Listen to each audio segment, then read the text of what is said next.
Uh, I'll try again.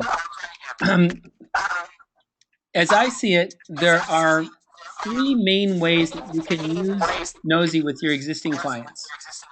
The first is to help them align and focus on the Rockefeller habits or the factors needed to scale up. And I would suggest that that would be something that would be interesting to you when you've detected that they're not yet in alignment. Okay, so I've got it. The next thing that you could do is to help a client prepare for a quarterly or strategic planning meeting. And what I would think about that is we find that the planning meetings are better when people are in alignment over what their priorities are and what they're planning about. The third is to help a successful client extend alignment and focus to their business units. And what I mean by this one is that perhaps you've got a Gazelles coaching client who's really grown and become successful, and they've maybe created some business units, and the senior leadership team wants to extend the Gazelles framework into those business units, and they need your help. And in those three challenges, the engagement profile is pretty much the same. You're going to go ahead and guide the executive team on these on one or more Gazelle's Nosy games, and then look at the results to build alignment. The last two items over here are to take, say, a client that you haven't worked with in a while, and you want to refresh your relationship with them or identify coaching opportunities, and then you might schedule a value added meeting. And then finally, I'm not entirely clear what the various marketing activities of the Gazelles coaches are, but if you do anything that's a lunch or a dinner table or a presentation, you could use Gazelle's Nosies in that process to drive awareness and interest and revenue in your coaching services. We're going to focus today on this because I think that's the fastest way to get started and the fastest way to revenue. I would also say that uh, when I talk, I will use the term facilitator because that's normally our language, but you should replace the word facilitator with the word coach. So let's say that you're the coach, and what you want to do is you want to work with this executive team and you want to get them aligned on the factors that they need to scale up, either as part of their corporation or part of their planning. So these are some of the factors that Vern Harnish gave me about that, what you might need to scale up and what you might want to build an alignment around. So I'm going to go through now the process at a high level, then talk through the screens, and then we'll play a game. So you'll convene a meeting. You'll say, "Look, let's really come together as a group and let's come, meet as a team to talk about the factors needed to scale up." Then you're going to host one or more games that we'll talk about next. The players of these games are drawn from the Gazelle that you're coaching. You, as the coach, will choose the topics. Players select a topic and create their like lists. Then players guess the preferences of the other players. The platform reveals the results, and then you have a conversation with them to review the results and develop action plans. For example, you might find that your client is completely in alignment on the factors necessary to scale up, and you've just confirmed it. You might also find that your client has differences and you need to help them work through those differences of opinions before they start prioritizing and putting in their action plans. Now, the way that you host a game, and this is a sequence of steps that I'll go through, is you're going to start by logging in by clicking in at playnosy.com/a/gazelles, login. You're going to, after you log in, select host a game, and you will be presented with the topic selection screen. There's a set of topics that range from fun topics to serious topics. We typically recommend playing two games, where the first game is a fun topic to build and develop rapport and teach game mechanics. And the second game is the serious topic that you want to talk through with the team. Now, there's a couple of other aspects of the user interface that I'll cover when we're doing the demo. This is a key point. This is the game ID. When players join the game, they will also go to playnosy.com/a/gazelles, but instead of clicking host a game, they're going to click join a game. And I'll show that screen next. Now, when you start a game, there are two ways to start the game. You can start as a player, which means you will be creating a like list and joining others in guessing like lists, or you can start the game as an observer, which means you will be watching how people do this. When I play the game with my clients, I usually play the first game as a player so that it humanizes me and it helps me build rapport. So I would pick my favorite glasses of wine or my favorite European cities. And then in subsequent games, I would play as an observer because it's their opinions about each other that are more important than my own opinions. Now, once you're this far, you start by creating a like list. So once you start the game as a player, you will create a like list. You will be presented with the topics that you chose. When you click a topic, for example, factors necessary to scale up, you will see the factors necessary to scale up presented as a source on the left-hand side. You will drag those over to the right-hand side, ranking them in order of your preferences. Now, some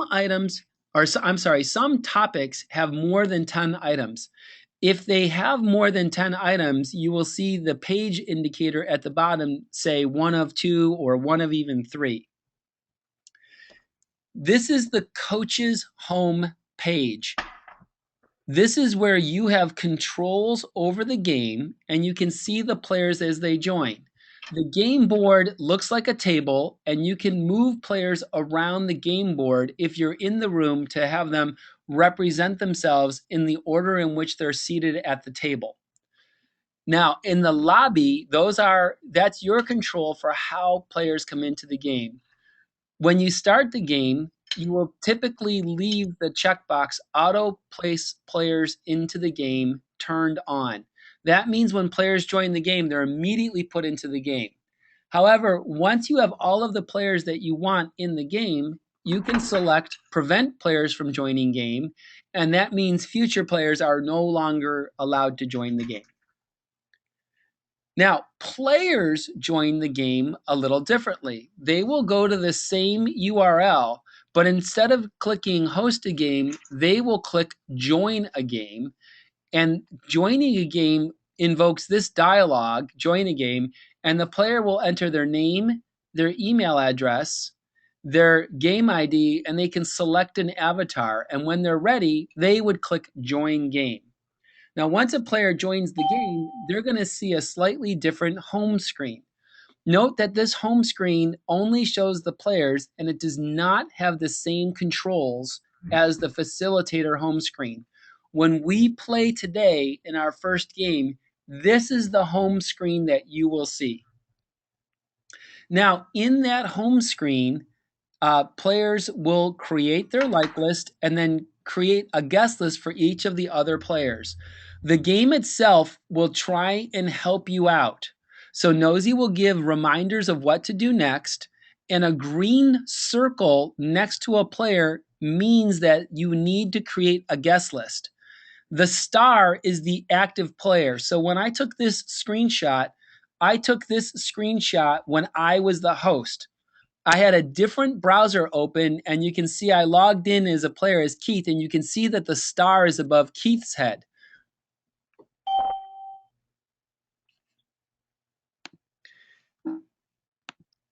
Now, when you're done, you will see an initial scores screen, and that shows the total scores. And there's just two players in this game, so it's not a big score. It's not a super interesting game.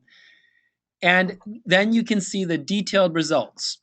What the detailed results shows are the player, their topic that they chose, and the manner in which they ranked their items. So you can see that I ranked in my game alignment throughout the organization as number 1, while Keith ranked disciplined execution and access to growth capital. And so you start to look at, we have a very similar ranking, except my number 1 isn't on Keith's list, and his number 5 isn't on my list. And that's the kind of thing that as a coach you would bring up to your Gazelle's client and talk about, hey team, I noticed that Luke's number 1 was alignment throughout the organization, and the other players didn't even choose that.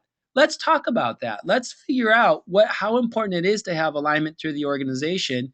And this is when Keith might say, well, the reason I didn't pick alignment throughout the organization is because I think disciplined execution includes alignment throughout the organization. So I didn't select it as a factor. And I might say, oh, okay, Keith, I agree with you. That makes sense to me. I agree that disciplined execution is our number 1 issue, and then access to growth capital, and then because you can see that Luke and Keith are very similar, except for our top and bottom item. Now, when you drag a player up to the top, you'll see how that player compares with Vern on the same topic. And I want to highlight that Vern's choices aren't presented as the absolute correct and only choice, but they are presented as a means by which to show that there are different ways to consider a problem. So Vern wrote that, a player executive team is the number 1 factor necessary to scale up. And Vern's rationale appears here, right? Everything begins and ends with having the right people and the right functions at the top of the business. I've ranked your executive team number 1.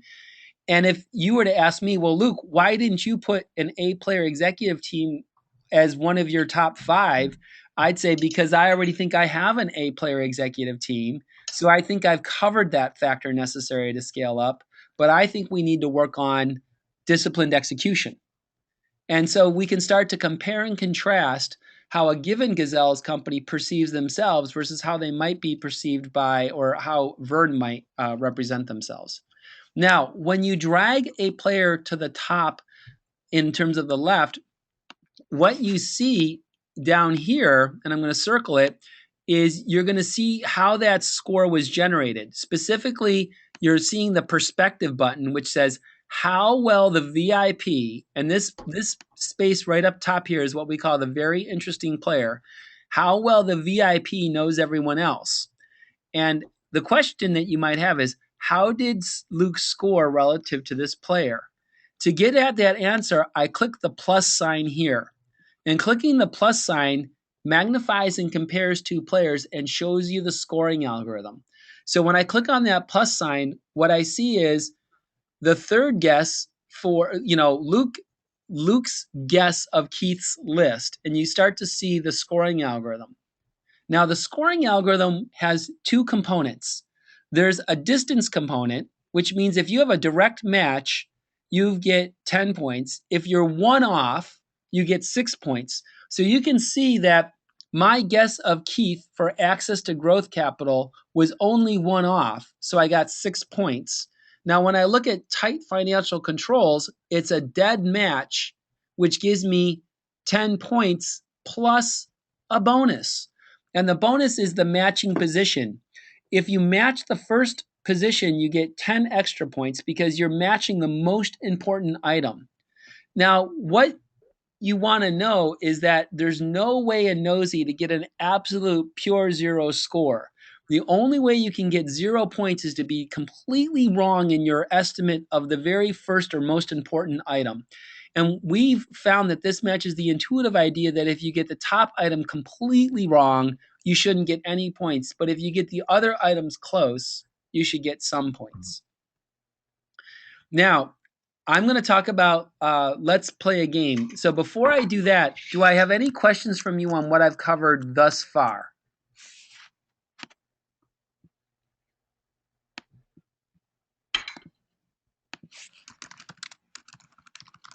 What did he, oh, what did he say that? After that.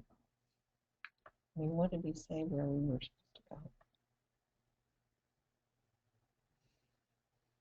go? Okay. Well, I'm gonna say Dr. Sykes is answering on behalf of the plenary at this point. And as you can see, in my screen right now, and I'm assuming you can still see my screen. I've logged in, so there's my little avatar, and I want to host a game with all of you. So I'm going to say host a game. So I click host a game, and I'm seeing the game setup, and I'm going to go through the process exactly as we recommend that you do with other people. So I'm going to say red wine, European cities, and I'm going to click my page button here, and white wine. And I'm going to start the game as a player. Now notice that the game is at this point active. So the game ID is, I'll type it into our chat window, but to join the game, and you guys should do this right now, is you will go to http playnosy.com/a/gazelles, and you will click join a game and join a game with that game ID. Give me the ID. The game ID is 205 726 215.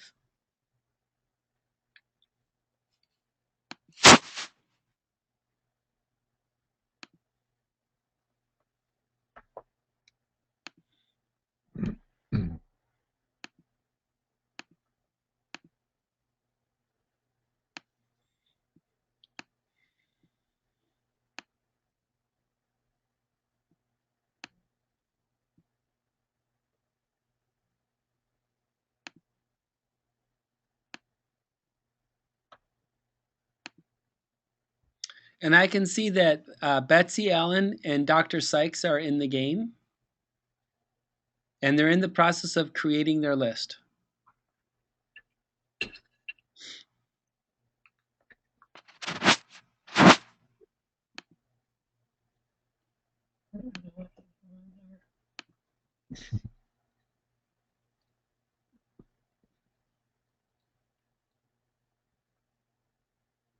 Okay, and Peter, I can see that you and Betsy. Okay, and as I see, you guys will find that the system updates.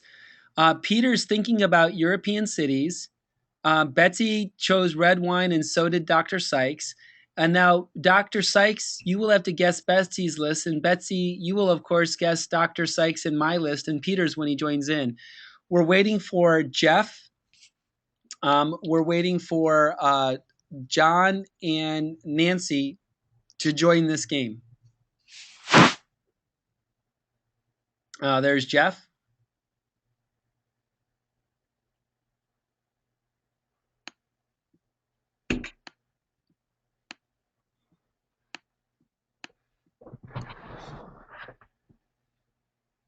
Anyone know what Betsy's favorite wine is? I want to see if I can get a lot of high score with her.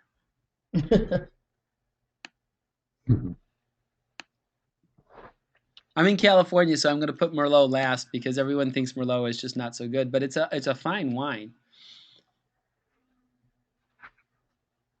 Luke, this is Craig Overmeyer. It's asking for a password. Craig, it's asking for a password because you have previously created an account. And when a person has an account, we will ask for a password so we can associate the game that you've played with your account credentials. Oh boy. Okay. I think I got it. Okay. And if you don't, just put in a different email address and you'll fake out the system. No, I got it. Thank you.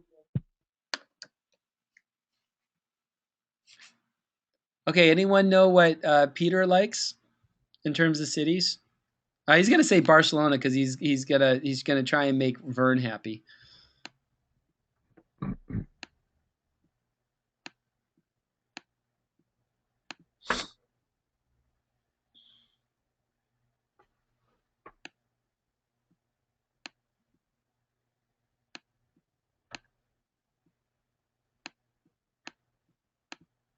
Doing very well. And you guys can see this is the part of the game that goes a little bit slower because people are kind of thinking and getting used to the structures, et cetera, et cetera. Nancy, will you be joining us in the game?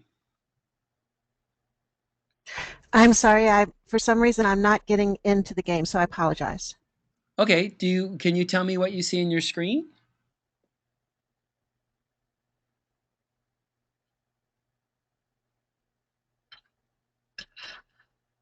Do you know any of these people? Mm-hmm. Mm-hmm.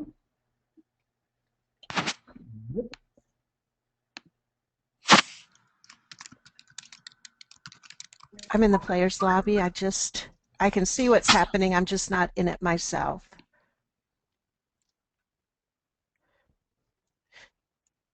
Don't hold up, Luke. I'll continue to attempt it and you guys go on.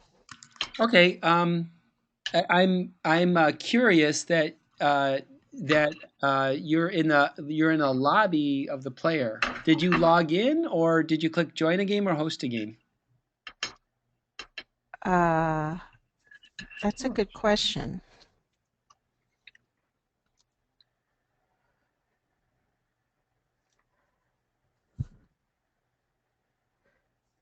Well, Nancy, if you don't get into this game, we're almost done with it. Craig's got one more guest list to make.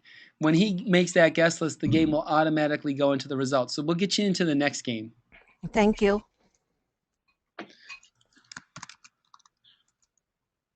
If you can get to the home screen, Nancy, of playnosy.com/a/gazelles, you'll do well. I can't believe this, but not surprisingly, you guys probably have some knowledge of each other that's better than my own, because Craig crushed it with Jeff and Betsy very close, and I am a long distant last.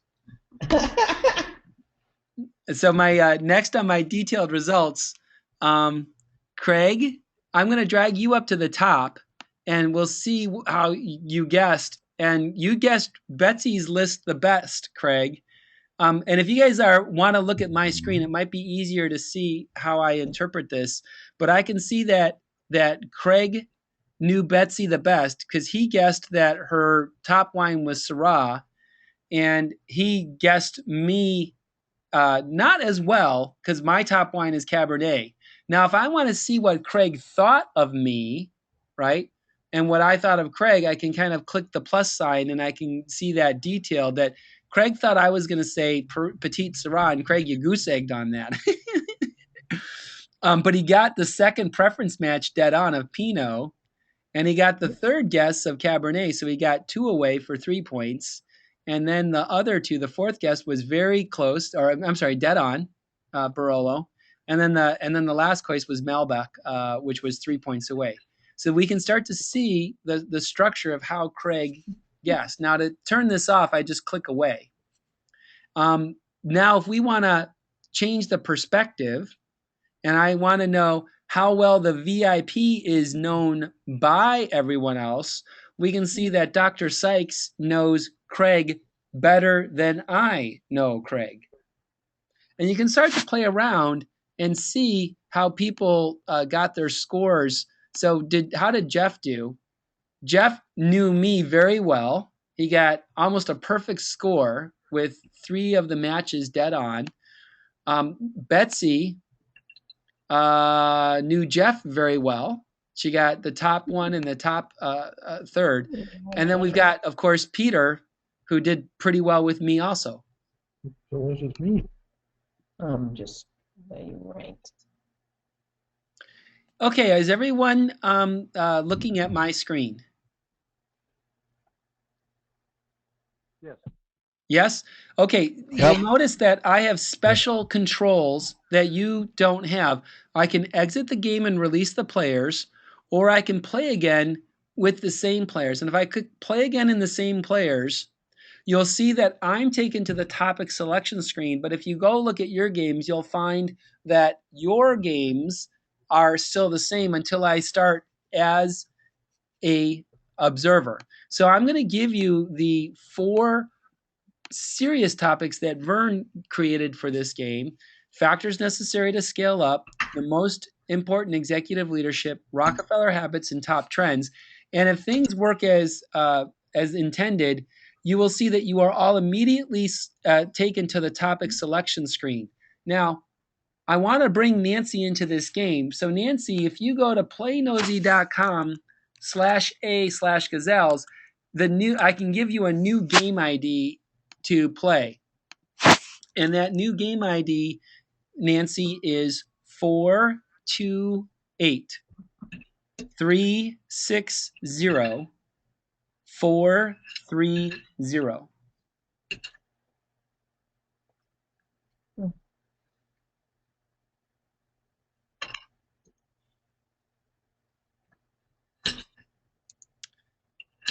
John, you're in this game. That's great. That's a nice addition.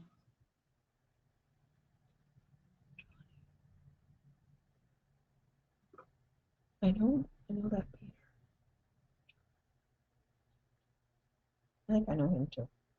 I know all these guys. I know most of the coaches. There's not so few people.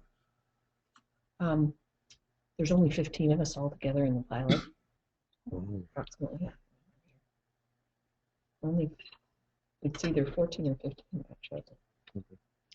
Great. We ate up 26. So must be certain. I'm sorry, Luke, I'm totally locked up. Why don't you close down your browser? Well, unless it would close down the GoToMeeting, it shouldn't. But if you could close down your browser and start again, it might help reset your browser. Thank you. Don't wait on me though, please. Well, it would be valuable if you could join in one of these games.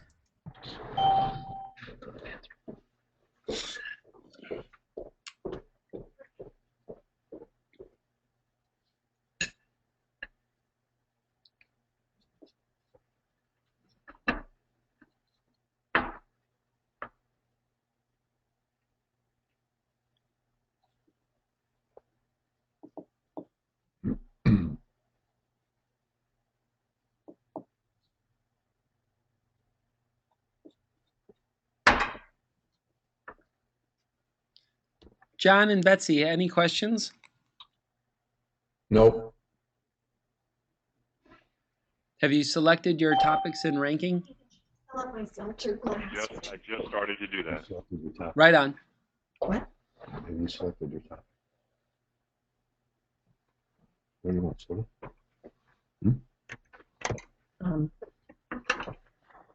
Seltzer water in it. The glass is in there.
You'll note that I don't want to interrupt everyone as they're thinking, but you'll note that when it's a more serious topic, people play much more thoughtfully, and therefore the gameplay slows down a little. And that's to be expected when you're working with your Gazelle clients. When it's a serious topic that's important to them, such as these topics, they will play a little more slowly and a little bit more thoughtfully. And that's, in fact, a good thing. That's what you want. You may also find that these serious topics are a little bit more complex and they may not align perfectly on every client. Meaning the way that you have, what might be a factor for one client might be completely different for another. So you can't necessarily expect a complete uniformity between the various clients that you'll be working with. Luke, the checkered flag means that they've completed their guessing as well? Yes, that means there's five players that they had to guess in this game, and they've completed all 5 of 5. The checkered flag is I'm done. And you can see that John and Betsy both have one more to guess. And John is finished, and Betsy will bring us home.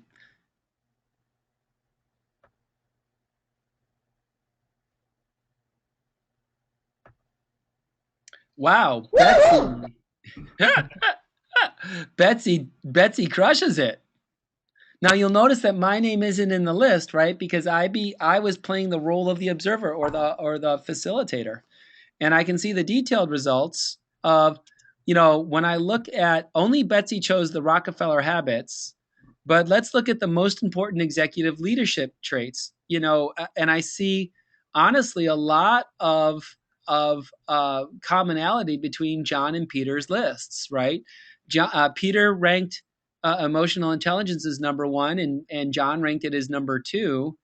Um, Peter ranks hiring just barely higher than John's, and then strategic thinking for John is number 1, and for Peter it's number 4. So that's an example where, as an executive team, I would submit that if Peter and John were working in the same company, they have a pretty high degree of alignment, and we might want to talk a little bit about what the slight differences might be between them. So, Peter, tell us why you ranked emotional intelligence as your number 1 item.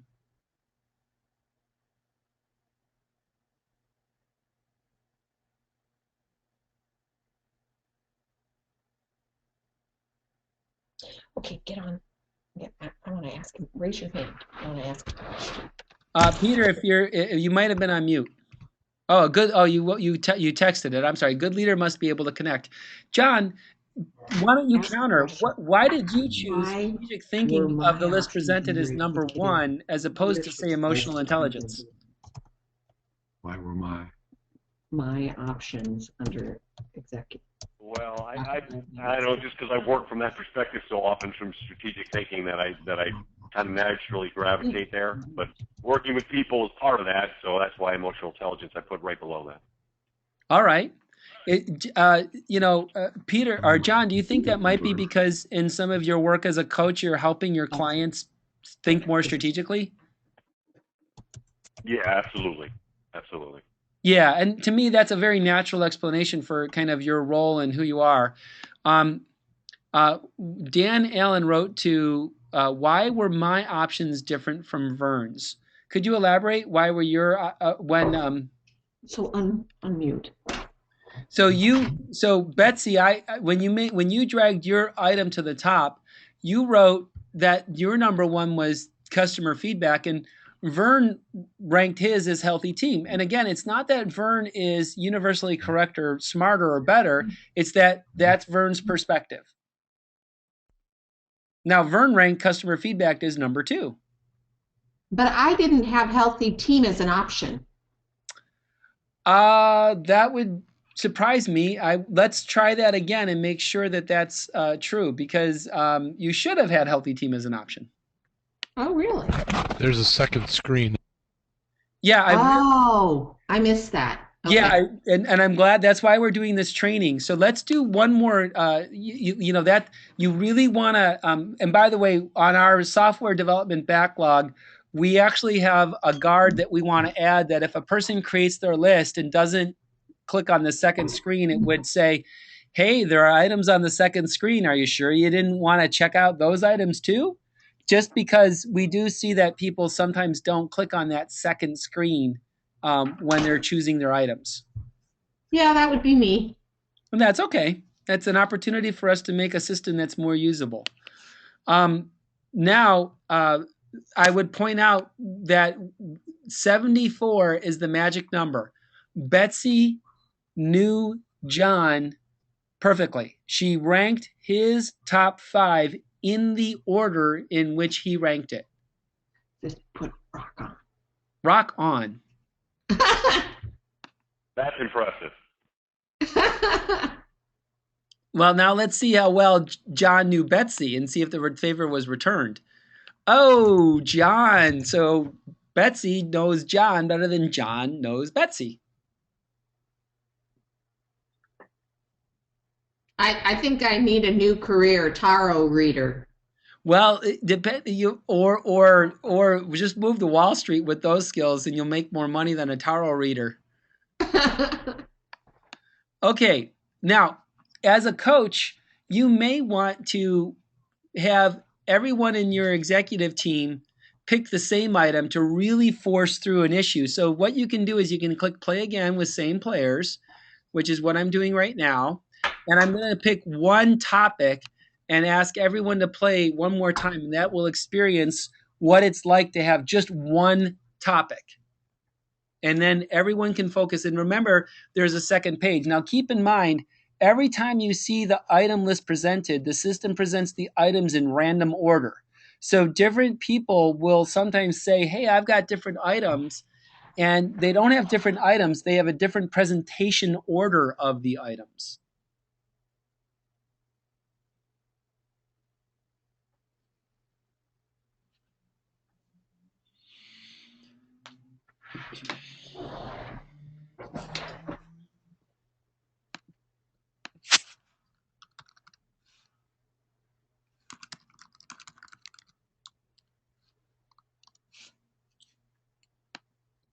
How do I get to the second page?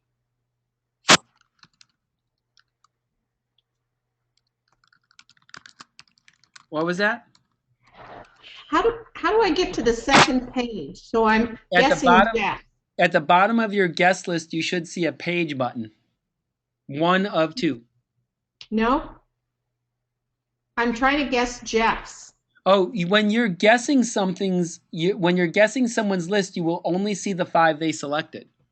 When you're creating your list, you'll see all of them. But when you're guessing lists, you only see the 5 they selected. Gotcha.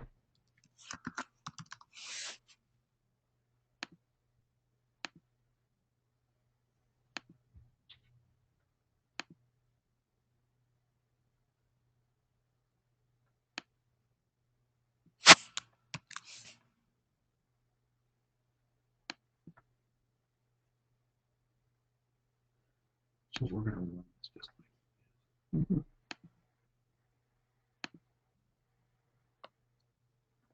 You guys hard at work guessing. I can see it.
You guys are almost there.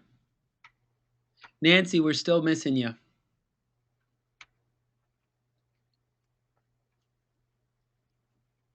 I'm missing being with you too. I will certainly encourage you to try and join us in the next set of games.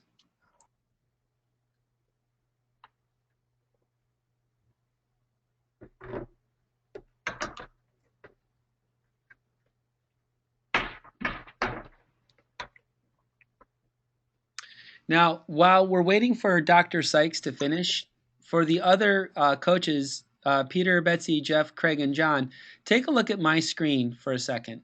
Do you see where I can see Dr. Sykes is at 4 out of 5? Let's say for some reason that you need to stop the game. To stop a game, you see this little wheel in the lower left?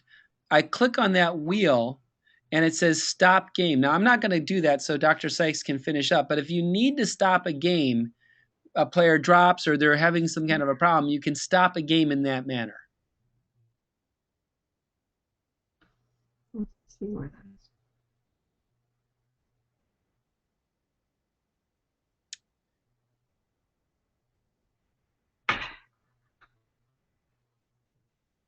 And I see that Dr. Sykes has one more to go.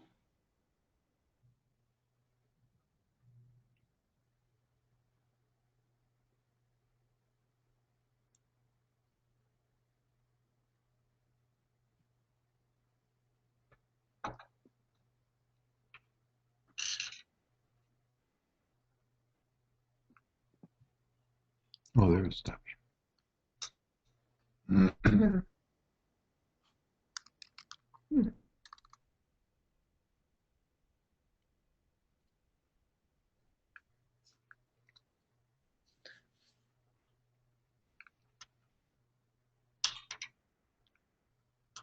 All right, he's completed. He says there's a delay in the system. So I'm going to go ahead and click stop game, and we'll look at the results.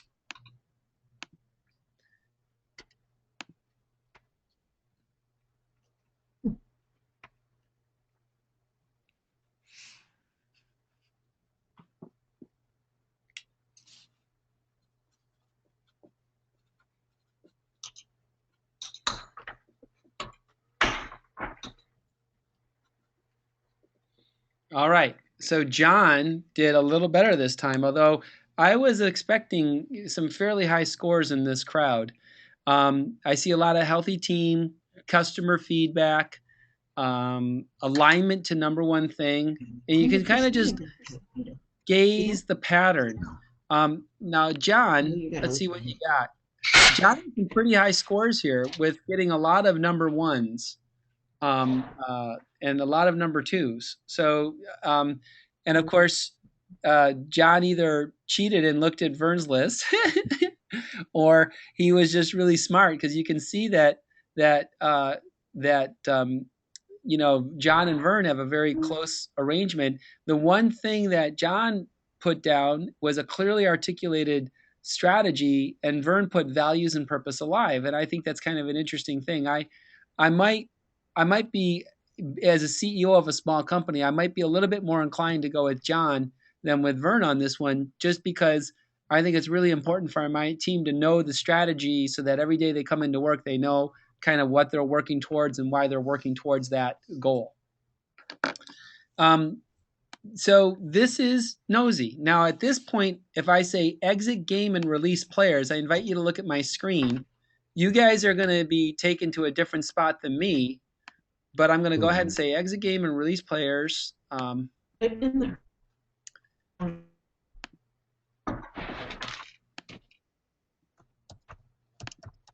And now I'm at my home screen again. And I'm going to show you a couple of additional things. When I'm at my home screen, at the bottom of my screen, I can click on my timeline button. And my timeline button shows me the games that I've played in reverse chronological order. And when I look at those games, I can see the results of those games that I've played by clicking on them. And this takes me back to where I was. So if I exit and return home, I can look at these games I've played and refresh myself on what I've actually done with the various clients. Repeat what you just said. My audio, you can't hear me. What happened? Okay, can you hear this? Because the GoToMeeting is saying you can hear it. Okay, I'm back. You're back online for me. Okay, great. Yes. Going back to this screen, this is my timeline. So if I go to the home screen, this is the home screen, the main screen. When you log in, you can see at the bottom of the screen a timeline and a folders. The timeline shows you just the sequence of games you've played in reverse chronological order. So I can see that I've played 3 games in rapid succession, and each one of these games is a unique item that we can analyze. And if I wanted to like refresh myself on what we saw in those games, I could just click on a given game, and I see the results. So here's exit. Here's the game that I played 2 games ago. So this gives you access to the games that you've played with your clients. And then finally, if you want, you can organize your games into different folders based on clients. So you could have a folder for each client, and you could put different games in those folders. So I could say, if I added a folder, this allows me to go ahead and check things out. Dr. Sykes says, Luke, will you please ask individuals to mute themselves? There is a lot of background noise which could be causing me to cut out. And I see most people are muted. So I'm not sure what's going on the speed of the internet. But hopefully we can, not have you guys miss a beat. At this point, I've concluded the part of our talk that I was going to focus on with Nosy. And if I want to talk about how I might use this as a tool, is Gazelle's Nosy will often reveal a very close degree of alignment, but you may not get perfect alignment. And what we find is that we try to get alignment on the top 2 or 3 items. So it would really be good if an executive team heading into a planning session really did agree on the top item of the factors necessary to scale up.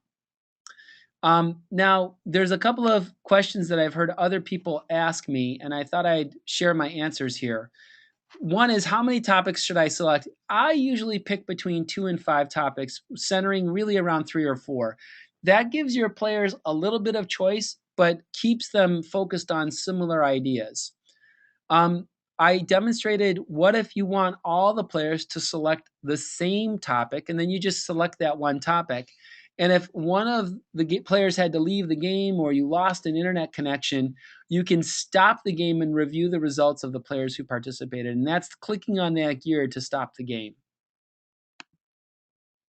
So here's a brief checklist of next steps. You will have to sign up for your account. It doesn't cost any money, but you will have to click sign up. So if I go back to my browser here and I log out or sign out, you will have to go to Gazelle's Nosy and click sign up. And as near as I can tell, Craig Overmeyer has signed up for an account, but you will have to sign up for an account. And when you sign up for an account, it won't charge you any money. I would recommend that you play a few games with your team or your family or your clients or with close people, and then go ahead and pick a project for one of your clients, conduct the project, and then according to what Keith said in his email, share your notes with me or the group on how you did, any questions you had, or any opportunities for improvement. Questions before I move on to the Gazelles prioritization games?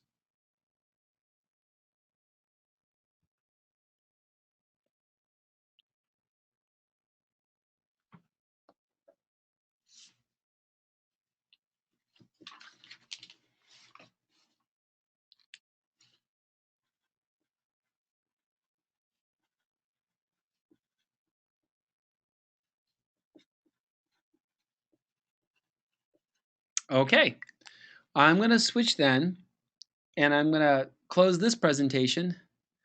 By the way, you guys are really great. I just changed to a Mac on last week, Thursday, and I'm still getting used to the differences between my trusty old PC. It's a little different. This is buy a project, and the use of this tool is to help your clients prioritize project portfolios. So I'm going to do a very brief overview of buy a project, but this time I want to just jump in and play a quick game right away instead of going through each screen. And you'll see why in a second. And then I want to talk about some common ways you can use it, and then more details of how you would actually put this into action. Buy a project is a collaborative prioritization game. you're going to take 12 to 20 items or projects, and you're going to describe them in terms of the benefits and costs. 5 to 8 players are going to join the game, and they're going to be given limited budget to purchase those items. People will purchase the items that they find interesting, and that the purchased items represent the shared priorities. Chat logs within the game shape the results. This is an example of the buy a project game board that you will see in just a moment. There's a chat area for players. So unlike Nosy, which was designed to be played at the executive level with you and the rest of the executives in the room at the same time, Buy a Project is designed to be played with a larger group who don't have to be in the same room at the same time, so they can use chats. These are different items available, and what you're looking at is part of my philanthropic projects where we are using, this was the actual game board for citizens of San Jose who were given $58 million of new tax revenue to spend on such things as 40 sworn police or 80 sworn police. Now, the empty slots represent the players who join the game after the game starts, and I'll explain those once we get started on playing. So let's play a quick game. I have a game lobby open, and before I ask you to join this game, I want you to take a look at the lobby. What you can see over here is the chat log. The wait list are players that are waiting to join the game. And notice that I've got a sequence of open slots. Those open slots are ready and waiting for you. I'm going to go ahead and tell you that this game was derived based on a set of projects and features for the Nike Corporate Social Responsibility Program. So when you play this game, you're going to actually be playing it on something that is a pretty important set of projects for Nike. I'm going to go ahead and add the URL to join the game in the chat log. So if you click on that URL, you will be taken to a browser where you will be asked to enter your name and your email to join this game.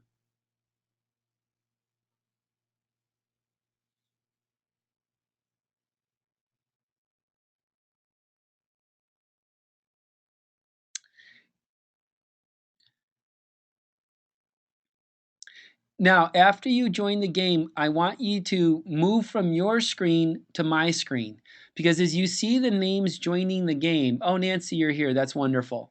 I want to show you that it says that I get the name and the email address, and it says Nancy was not on the guest list. That's a signal to the facilitator that a person is joining the game, and you may or may not want that person to actually play the game, and it's based on the way you control access to the game. So when I look at this list, I see Dr. Sykes, Jeff, Craig, Nancy, and Peter. What I'm waiting for is Dan Allen, Betsy, and John Iverson.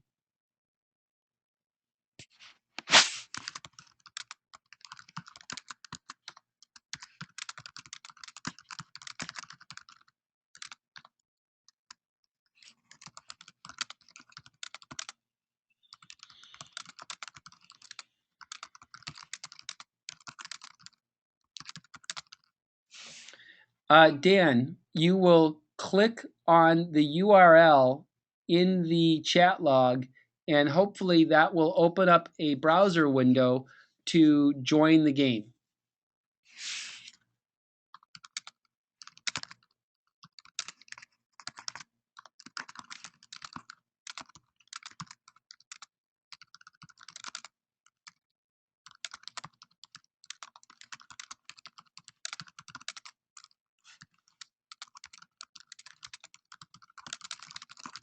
Excellent. Dan's in.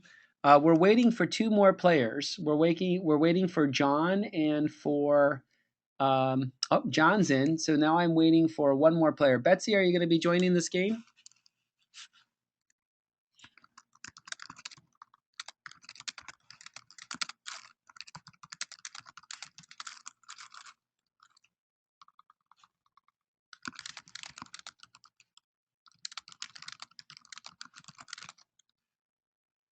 Dan is actually Betsy. Okay. I live.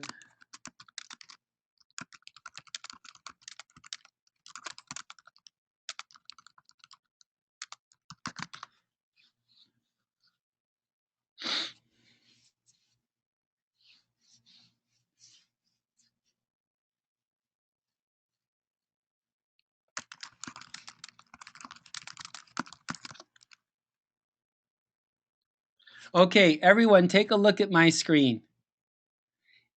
You can see something important. When someone whispers in the game, the facilitator sees all the whispers.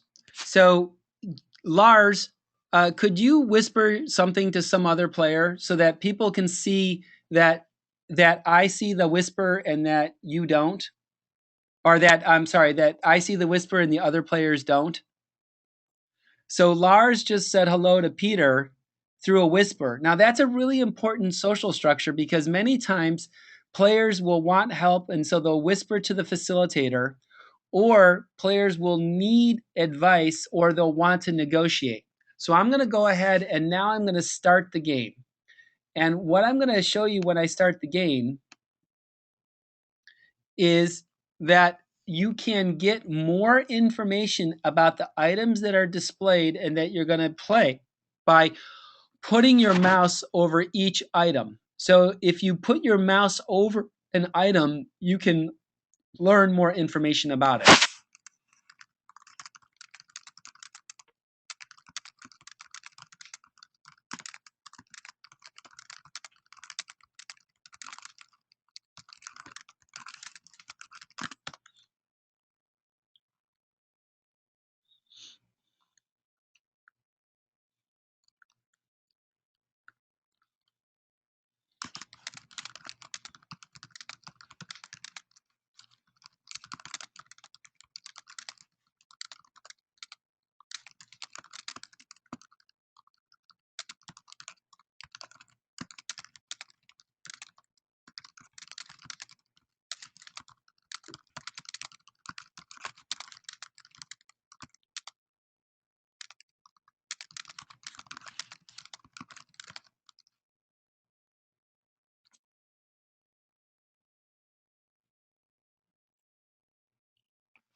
Hey team, uh, uh, just as a quick note, um, uh, I would recommend just making a few choices now relatively fast. I might have chosen too serious of a serious game because I want to kind of illustrate how things get going. Now I can see Craig getting to going, and I'm seeing a lot of whispers in this group. And whispering this much is a little interesting. I'll also jump in and facilitate.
Okay, team. Can I ask you to join me in thinking about the game for a second and looking at my screen? I wanted to show you something that was important. When uh, first, can everyone confirm, like grunt or chat or somehow say yes, we're listening to you? Because everyone's been so diligent about the audio that uh, I've uh, um, let's see, show my screen. Yeah, I want to make sure that everyone's with me on this. Are y'all with me?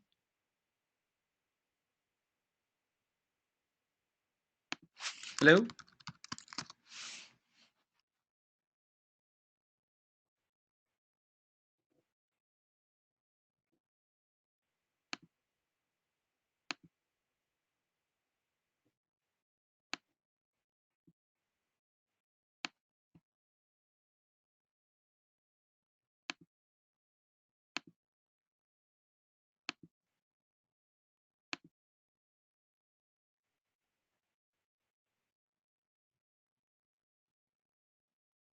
I'm going in and out. Can you hear me? I'm trying to. Dan, can you hear me? I'm not coming through. Craig, Audio you're is back. okay. Now I'm back. Okay, great. So this is an example of a collaborative prioritization game by a feature, and what we're looking for is the pattern of purchases among the players. Now I want to have you guys look at my screen for a second and notice that in my screen that I have an empty slot with $47. And what that slot was done or reserved for was a player who may come into the game once it starts. Now the reason is that we want the purchasing power of a group of players to be the same across the games. So let's say that you're working with a Gazelles client who wants to understand from their customers which of the features that they might do are the most important features. You might want to play 4 or 5 games with the Gazelle's customers as a market research tool or a market research service, that customer insight and that customer feedback that we know is so important. Well, in one game, if you have 7 players and another game you have 6 players, what you want to do is keep the total purchasing power of the player of the games the same. So when I click on this empty slot, you'll see that what the system does is it confirms that I want to remove that player slot, and then it redistributes the money automatically to everyone in the game. So now you all have 11 more or 6 more dollars because we took the money that was reserved for the extra player and gave it to you. And that keeps the purchasing power of the players the same, so that if one game has 5 players and one game has 7 and one game has 6 and one game has 8, you can still compare the results, because even though individual players in those games have differentiated amount of money, the total purchasing power of a given group is the same. Okay, now I'm going to go ahead and stop the game. And what stopping the game does is it locks the bids, but it keeps the chat alive.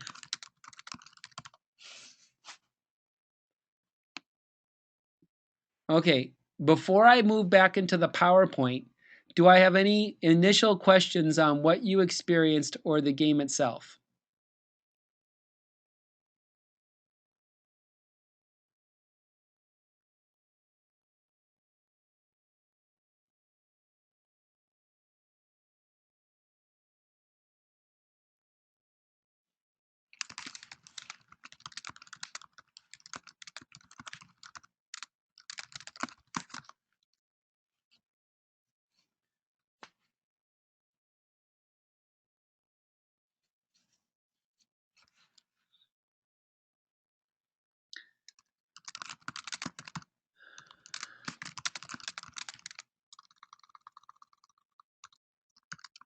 Lars, you asked, would you expect to have everything purchased? The answer is no, and this is a prioritization game. So typically we give 40% or 50% of the total money to the players. So in this game, I gave out 40%. So the total cost of all the items was $937, but the total budget of all the players was $376. Dan, you wrote when you got rid of the extra player, the screen lined up right. Yeah, the team had a small bug that we're fixing. Had I known that your screen wasn't lined up, I would have told you to click on the items tab and then clicked back on the game tab to get everything to line up. We've got a fix for that, and that fix is coming out, I think, in a week or so. So had I known that your items were not lining up, I would have told you how to line them up. Peter didn't have any questions.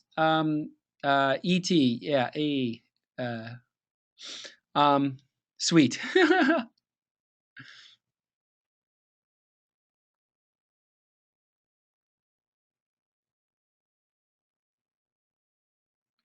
Okay. John or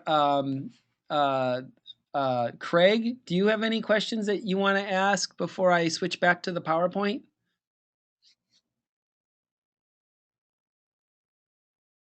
No questions. I know what this sounds like and what this seems like is spreadsheet meets chat, and in a way it is, but it's designed to be a little bit more controlled, and it's designed to provide a lot more data. Craig, will you teach us to populate the item?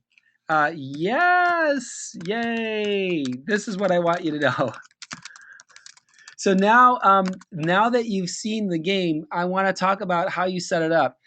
I think you guys are going to find that this, as you might expect, is a much more sophisticated setup than Gazelle's Nosy. In Gazelle's Nosy, the game setup is picking the topics that you want to play with.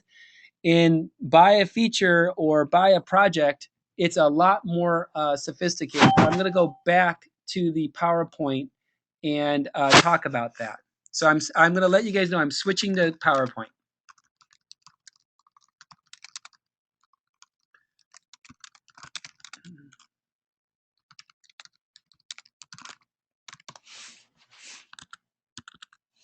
Okay, now let's look first, before I teach you how to set up a game, the ways that we use Buy a Project and the way I think that you use Buy a Project. I'm going to start with really 3 key challenges, and then I'm going to talk about the same engagement profile. The first challenge is that you want to help your client prioritize quarterly or annual projects at either a corporate or a BU level. You want to help a client prioritize process or operations improvement efforts, or you want to help a client conduct market research on new products or new product features. So you're going to follow the same exact engagement profile. The only thing that differs are if the players are internal, meaning employees, or external, meaning customers. So down here, this is your external customers, and these two are internal. So I'll put an I for the internal ones. This is an internal and internal. First, you're going to confirm the goals and desired outcomes. So, for example, the goal of a quarterly prioritization meeting is what projects are we going to engage and what projects are we not going to engage. You're going to create the list of projects in terms of their descriptions and prices. And I recommend doing this in Excel, then uploading the results into our system. You're going to schedule the desired games. I'll show you how to schedule those games in a minute. Then you're going to facilitate those games. Now, here's a key point. Multiple facilitators are okay. So if you've got 5 games that you want to facilitate, you may not want to facilitate all 5 games. For example, you might want to reduce your research bias. Then when the games are done, you're going to analyze the results and prepare your recommendations. And usually those results and recommendations are very straightforward because of the games that you've played. If the item is purchased, or if the same item is purchased in 5 of 5 games, and a different item is purchased in none of the games, it's a pretty strong signal from the group that the first item is more important than the second item. So now let's look at some of the differences between the two games that we've played so far. In Nosy, you're going to play it in the same room. In Buy a Project, you're going to do it online or in person. In Nosy, you typically don't schedule it. You just walk in, log in, click play, and go. In Buy a Project, you almost always schedule it before the game using a construct that we call a party. In Gazelle's Nosy, the facilitator can play as either a player or an observer, and we mentioned that when you're playing it as a player, you're building rapport, and as an observer, you're watching them. In the Buy a Project, you'll notice that I didn't have a spot in the game board, so the host is always an observer. You don't get money as the host. The scalability of Gazelle's Nosy is it's designed for intimate conversations in a single group. But the scalability of Buy a Project is it's designed to be scaled to many simultaneous games with multiple facilitators. Now, I'm not expecting that you guys will need that kind of power right up front, but an example of that kind of a power is for one project at Cisco, we played 30 games with their internal sales team in 1 week with 6 facilitators. And we had more than 250 Cisco employees in their sales organization identifying opportunities for improvement in their sales process. So if you need to get to a big scalable project, Buy a Project can scale for you. Now, when you analyze the game results, you're going to look at who purchased what. Dan, thanks for a question. What did you do with the sales organization? Dan, we played a series of games to prioritize a list of projects that the Cisco sales team might do to improve their sales process. The list of projects were identified by the sales team through an ideation game that we ran for them. So we ran an ideation game, got some projects. Sorry, Dan. Proprietary results. Got to claim client confidentiality on that. I would say that they dealt with things like one of the projects at a high level dealt with their configuration system for routers. There's one configuration system that partners use, and there's a different configuration system that the internal salespeople use. And they found that sometimes partners, when they were working on a project with the salespeople, would sometimes configure slightly different systems, and that was causing some problems. Thanks for respecting that, Dan. So what you're going to look at in terms of analyzing the game results is that you're going to look at who purchased what, how much did they bid, who negotiated, what did they say, and how did they shape those projects. And you saw that kind of bid pattern in your own game. Now, let's look at some of the benefits of doing this. One thing is that games align teams to leaders. I want to give you the overview of this profile. We had 46 projects for VeriSign with 120 employees in 5 locations. And when we have more than 20 projects, we run a tournament. And what I mean by a tournament is that the tournament structure is that there's a game, then there's a game, and then there's a game. And the winners of those games are promoted in the tournament like a swim meet or in the Olympics into the next round, like multiple heats for the snowboard cross. And you keep on promoting these games through a tournament structure until you get to the final game, because you want each game to be limited to roughly 20 or so projects. So 15 to 20 or so projects. I'm going in or out again. I don't know exactly how to fix this. I think in my next session, I won't use my computer. I'll use my phone.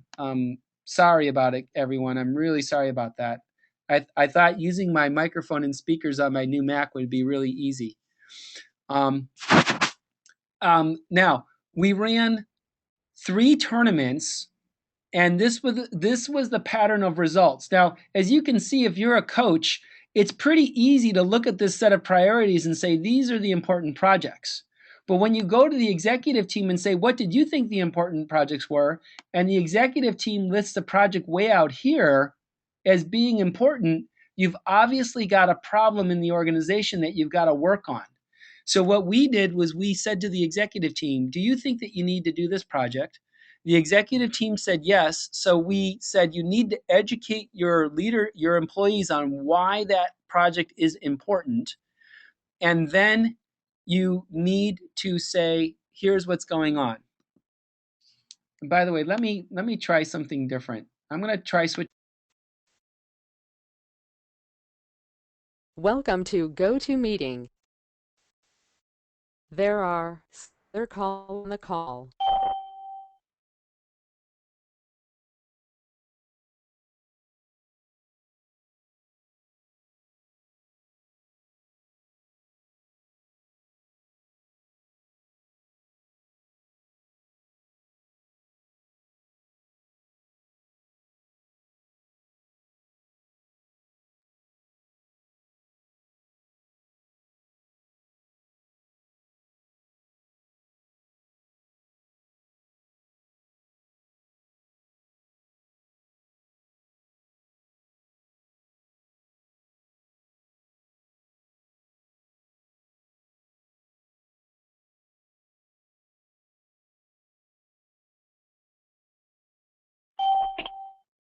Hey everyone, can you hear me better if I'm on my phone like this? Dan, can you hear me better so far? Okay, thanks. Sorry about that challenge there. Okay, so this is one way in which these games can provide value to your clients. Another way that these games can provide value to your clients is aligning the leaders to the team. This is an example of a project that we did for bwin.party, and what you can see here is you can see that there's a strong degree of alignment between the executives and the extended leaders on the first two mobile projects. But way down at the bottom, you can see that the Innovation 2 project was not purchased by the executives, but it was in fact purchased by all four of the extended leaders. And that's a pretty significant difference. And so what we wanted to do was we wanted to recommend, to the leaders, do you need to listen to your teams? And in fact, the final choice of bwin.party was they stopped Phoenix Phase 2 because there was two executive teams voting for it and only one of the extended leadership teams voting for it. And instead they went to Innovation 2. So this is an opportunity where when you're looking at these results, you can create opportunities for aligning leaders and teams. And finally, a lot of the times you hear the idea that people are siloed in business and they won't work together. But our games show pretty much the opposite. When you're presenting the projects to a group and you're asking the group to pick the best project, you'll find that they work together. And an example in this is the chat sequence with Katerina talking about the fact that she's recommending something for sports and she doesn't work in the sports group. For those of you who like data, and I do, we're trying to start to study our games in very, very formal ways. And what you find is, you want employees in the modern world to both be involved and enjoying their work. And you can see that using our techniques, people are A, more involved, and B, they find it more enjoyable. And that's a pretty compelling result. When you play the games with customers, you'll find that customers also like the games. This is a company called Version 1. They're based in Atlanta, and this sequence of chat logs was for some games that we did with Version 1. And you can see in the three games, people really did enjoy the process. So let me start with some frequently asked questions, and then I'm going to go ahead and show you how to upload these items into your system. So how many items are in a game? 12 to 20. How many players? 5 to 8. What if you have more than 20 items? You will run a tournament. I want to be full disclosure, tournaments are not yet directly supported by our software. So if you get a client who needs help in prioritizing 40, 50, 60, 100 items, contact me and I will walk you through how to do that to make sure that you produce a great result. Now, I believe that most of you have access to facilitators or partners or other people that you work with. And I would certainly encourage you to let them join you in facilitating games. However, if you get a project where you need more facilitators than you have available to you, you can find more facilitators on our website at innovationgames.com/IGO/CCAS. So that's our approach to getting more facilitators. Now let's go ahead and create a buy a project game, and I'll show you the sequence of steps, step by step, in this slide deck. It's a little bit more work. Dan, you asked if I gave the slides. I believe I already sent them to everyone, but I will resend.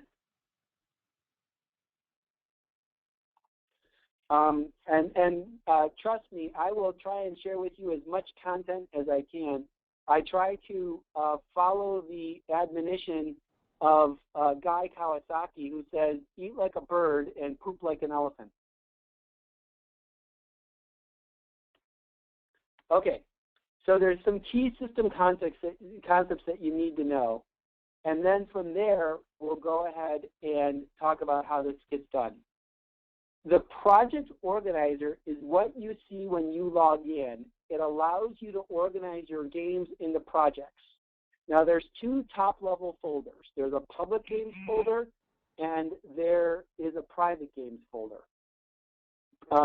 Just a second, guys. I've got a family text from my wife, and I want to be truthful that I got to quick tell her I'm still at work. Still at work.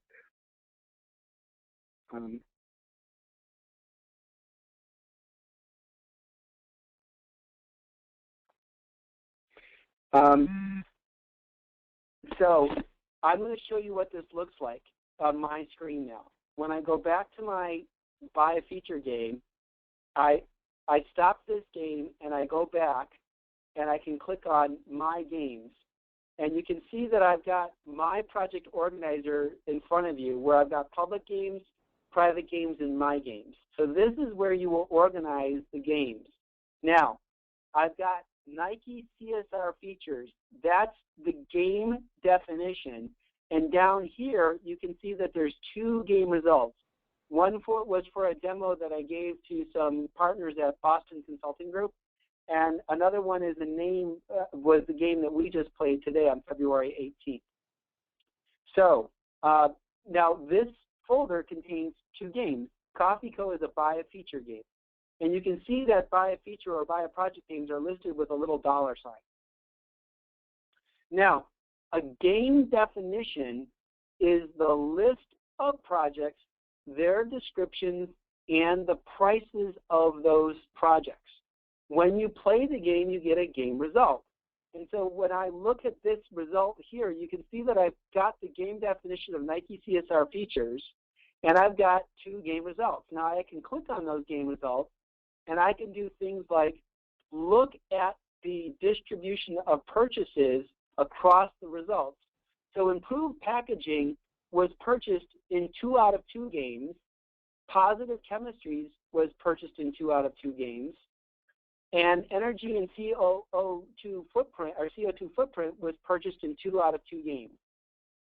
Each individual game shows me the game board and sequence of patterns for the 2 games that I've chosen. And so I've seen game 1 and game 2. And this gives me the overview of the items and how they were structured. So far, so good?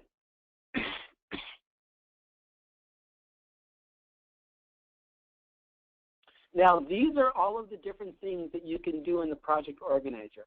You can add a new game. You can import a game definition. And I would recommend that most of the time you import a game definition. So let's go through that process, and then I'll talk about how these other tools work in a little bit. Oh, one more thing that I should show you is that it's very compelling to be able to export your results to Excel for further analysis. So when I clicked on that Excel button there, I'm going to go ahead and open up the results in Excel. And you can see that this was the game definition, but now I can see a whole lot of details. I can see who my players were. I can see what the game statistics were in terms of how many players were invited, how many played. I can look at the final game board. I can look at the bid stream, which was the time sequence stamps of bids. I can look at the final bids. I can check out your player behavior for each player, the kinds of things that you did. for example, Peter came in the game, but he waited a while before he made his bids, whereas the first bid was made by, let's see, it was Craig. And I remember that Craig did make the first bid. And then I can see the chat stream where I can see all of the messages and all of the whispers of the players. And this is how you can do some detailed analysis on the game data. Now, let's say that you're a product manager for a coffee co and you want to prioritize some new features. You have a rough estimate of how much each feature will cost, and these estimates are what we call shirt sizes. And this is something that you can do directly with your clients, or you can have them do for you. So you're going to click on the Add Project button. So I click on my Add Project button, and we give it a project name. And I click on the Add Game button, and I can select Buy a Feature for my virtual market game. And then I can start to type things in, and you can see that this is the detailed sequence of typing everything in by hand. So if I do this online, if I wanted to create a new game, I would click on My Games. I'd go ahead and click Add Game. I'd click Buy a Feature. And then I would say, you know, this is my Gazelles project game. And this is a description of the game. And then I could start to add in the different items. Now, some of you deal with European clients, so you can change the currency symbol to pounds or euro, and you can put the currency symbol before or after an item. So this would be item 1, description, benefits. And notice that if all I know is my shirt size, like a medium, it picks a random number between this, and that gives broad-based prioritization. And that's how I could type in a project or a game definition directly. Alternatively, I can create a buy a feature game using Excel, and then create an Excel file, or and I sent you an email that includes an Excel file template that includes these list of items. And a name is the actual only required piece of information, but it really is a much more easily played game if you add description and benefit. So let's look at Excel, and let's say I wanted to play a game that was based on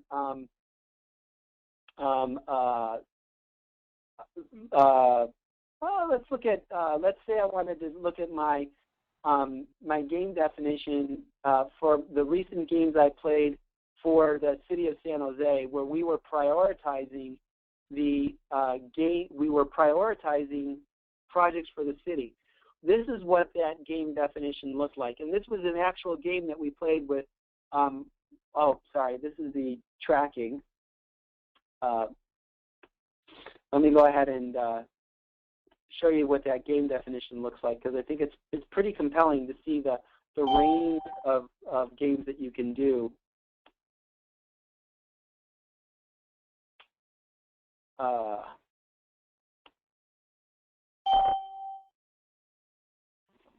So this was the kind of games that we played with the city of San Jose, and you can see that it's got things like 40 sworn police officers, and you can see the description of that are things like restores 33 police officers, 6 sergeants, and 1 lieutenant in the police department.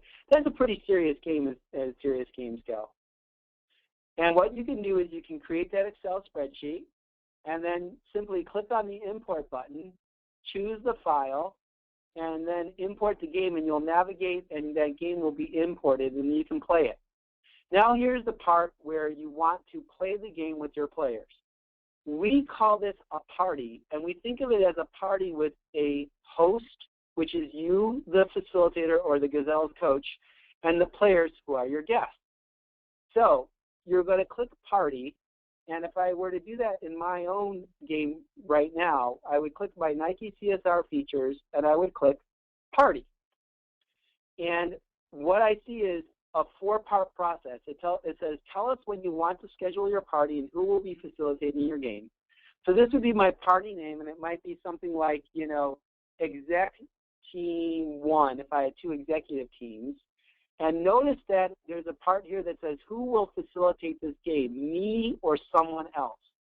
That is the tool that you use when you want to have other people in your organization facilitate games.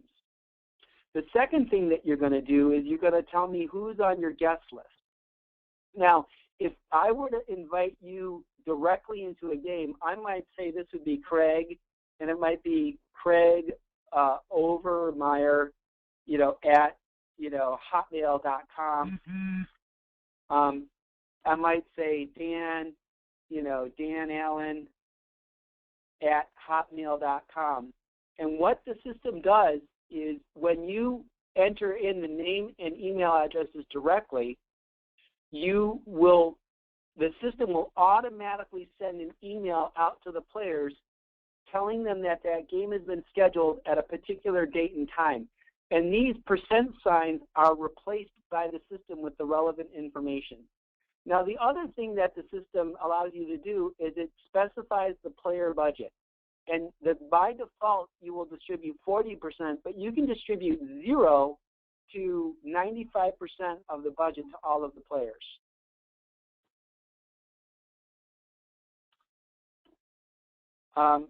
Oops, sorry.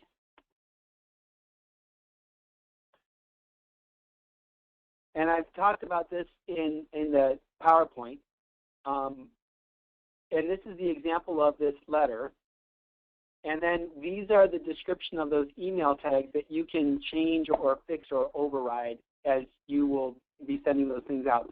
The one that you don't want to remove, and I think it's really important, is the one called play link. That's the URL that I typed into the chat log earlier, and that's what's sent to the players. And you want to keep that URL in that invitation. That's really critical to keep that. Now, once that's done, your party is ready. You as the facilitator will get an email from our system confirming that you planned a party, and you can use that email to start your game, or you can log in and you can use this start your game button right here to start the game right here. Now, this is the lobby screen, and you saw me talk through the lobby, so I'm not going to go through that in detail on this phone call because we've only got about 10 minutes left, but I wanted to have it in the slide deck as a reference.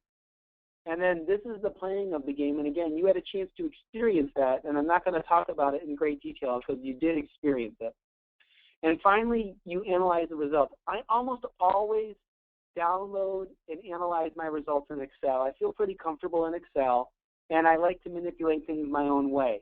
And then I'm looking for who said what and who put money down for what, and are there any patterns, and are there any outliers or surprises. Those are kind of what I'm looking for. And I know you guys are very skilled facilitators, and so you'll develop your own pattern for what you're looking for in these game results. So the next steps for this are the same thing. We have two different systems, Gazelle Nosy and Innovation Games Online. Keith asked me to withhold telling you how to sign up for Innovation Games Online until after this webinar.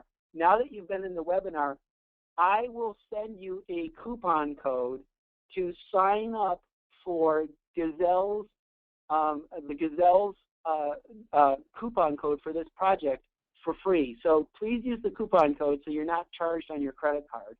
And then what you'll do is you'll pick a few games and then you'll play it to get comfortable with, and then pick a project with your clients, conduct the project, and again, share the results with your group. Same sequence. I am, of course, available and at your service to answer questions or help you out. We've got just a few minutes before we close the day. I love your feedback. I apologize for some of my audio challenges in working with you on this, but I'm the next one I do on the 27th, which you're still invited to if you want to attend, I'll make sure I just use my phone. But is there anything that, any final questions or concerns or any gotchas, or we want more information about something that you'd like?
No, Dan, the audio isn't out. I was just giving my voice a break.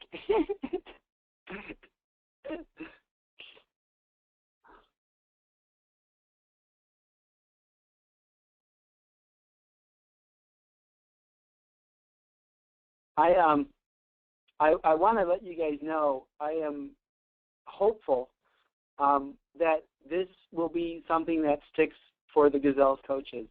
My advice that I got from some of the Gazelles coaches is that various things are sometimes shared, but they don't always stick. And I'm pretty committed to helping you guys make money as coaches on this project. I think that this is a value-added service.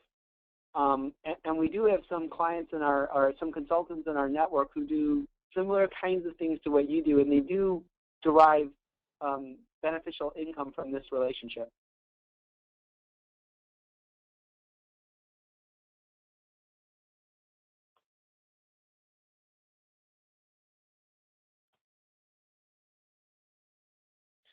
Yeah, Dan, if all else fails, Dan, don't worry. I'll make sure that our administrative tools on the back end get Betsy what she needs. You know, we will work with you. I'm a small company, and I think everyone knows. Full disclosure, Vern has made a small angel investment in the company, but we're a small company, and we're very committed to helping you guys do this. I know that you provide services that we don't and that we can't scale, and we don't want to scale. We want to be a software-enabled platform. And so I'm very committed to helping you get all of the value that you can from this and also derive significant revenue from this opportunity. And we really want you to do that.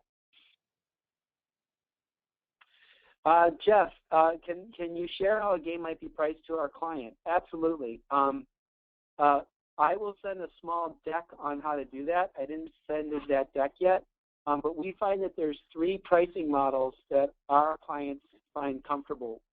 On internal projects, they like it to be a fixed price project, or they like it to be time/hourly billable.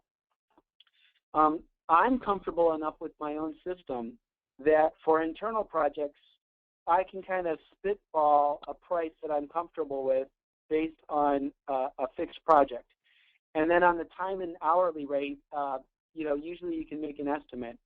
On external projects that you're doing as a form of market research, most of the market researchers like to price on a per respondent billing. So you might go to a market research firm, a traditional market research firm, and they'll say each completed survey from the target that you're looking at will be $200. And what I've actually found is that that's a pretty good proxy for what people want to or are willing to pay in using by a feature. So if someone, Jeff, if a client were to come to you and say, hey, we've got a bunch of features and we'd really like to get a signal from our market on which features we should build, you might say, well, that's like 6 games, 8 players, 50 people, $200 a person, you know, $10,000. And, you know, and then you might say to yourself, I'll buffer that a little because it's my first time through and I'm going to need a little extra time. So you might charge them $15K. And I think that that's a fairly consistent pricing that you might find in the market research world or market research community for the quality of the data that you're going to generate. I took as a note to myself to send our kind of how we price things. Yes, Craig, I will send a coupon for this system after the webinar. But Jeff, did that answer your question acceptably? Yeah, that was great. Thanks.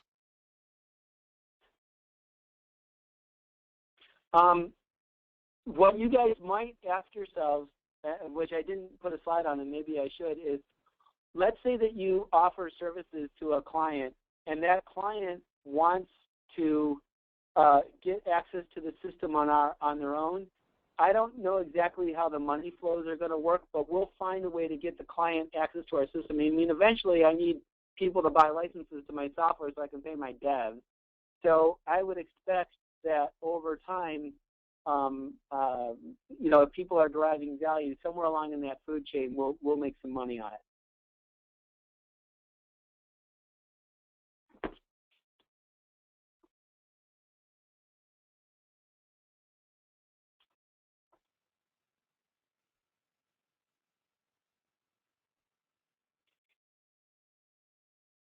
I know we're on the dot at 5 o'clock. I totally appreciate you guys being sticking with me. I know it's not as much fun to do a webinar as it is in person. If there's any final questions that you have, or if there's any questions that you have that, you know, come up tomorrow after you know, get a chance to watch the Olympics, and wasn't the ice dancing awesome? Woo! Davis and White, woo! Sorry, had to do that because that was awesome. Let me know any questions that you have, and we'll be so happy to help you get as much as you can from this tool in this process. Dan, what country are you coming from?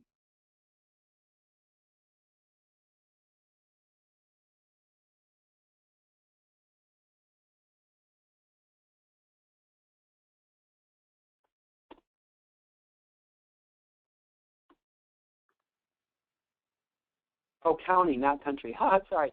Lee County in Southwest Florida. Dan, check out www.everyvoiceengaged.org. That is my nonprofit that I started to bring these tools to county, city, and school systems. We do everything we can to try and bring this kind of content to our people in government. And I'll send everyone, if you do you guys want me to send you a PowerPoint of our San Jose games?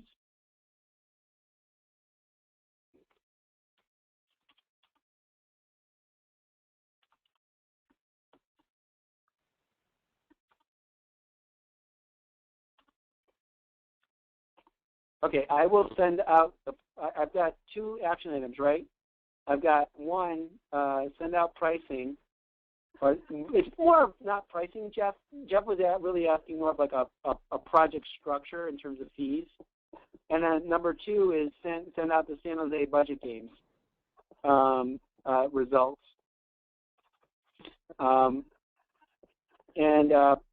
Is there anything else that I can do?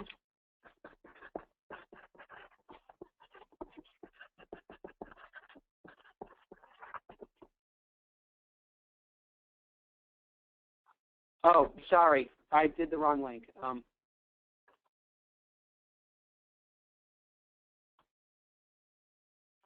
Try that one. I forgot it doesn't use the www. Yeah, and your coupon to sign an account. So I got 3 things: project fee structure, the San Jose budget games, the CCA code, and the coupon code. 4 things. And if anyone needs, oh, and the slides. Yes, and a link to the recorded webinar, absolutely. Also, I've made some videos that are references. I'll send the video references and see if those help too.